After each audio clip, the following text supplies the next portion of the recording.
ছুটির দিনে সকালে ফিলিং স্টেশনে ভিড় কেমন দেখতে পাচ্ছেন? আজ কি ফিউল পাসের মাধ্যমে তেল দেওয়া হচ্ছে কিনা? রাত্রে আমি রয়েছে আসাদ গেটে। এর আগেও আমি কয়েকটি ফিলিং স্টেশন ঘুরে দেখেছি। সেখানেও দেখা গেছে যে গ্রাহকদের দীর্ঘ লাইন রয়েছে।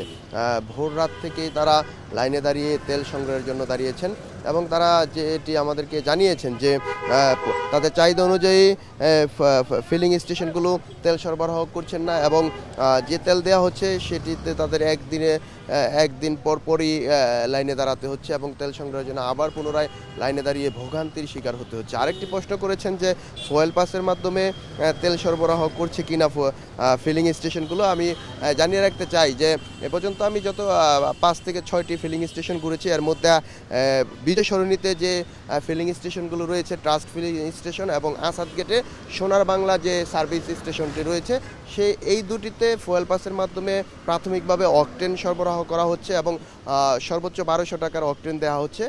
তারা আমাদেরকে যেমনটি জানিয়েছেন যে পরবর্তীতে প্রতিটি স্টেশনেই সরকার এই ফুয়েল পাসের মাধ্যমে অকটেন সরবরাহ করবে এবং ডিজেলও চালু করা হবে এটির মাধ্যমে। এবং আমরা গ্রাহকদের সঙ্গে কথা বলেছি, তারা আমাদেরকে যেমনটি জানিয়েছেন যে এভাবে তীব্র রোদে দাঁড়িয়ে তারা যে তেলের জন্য অপেক্ষা করছেন, এটা তাদের জন্য অনেকটা অস্বস্তিকর এবং ভোগান্তিরও।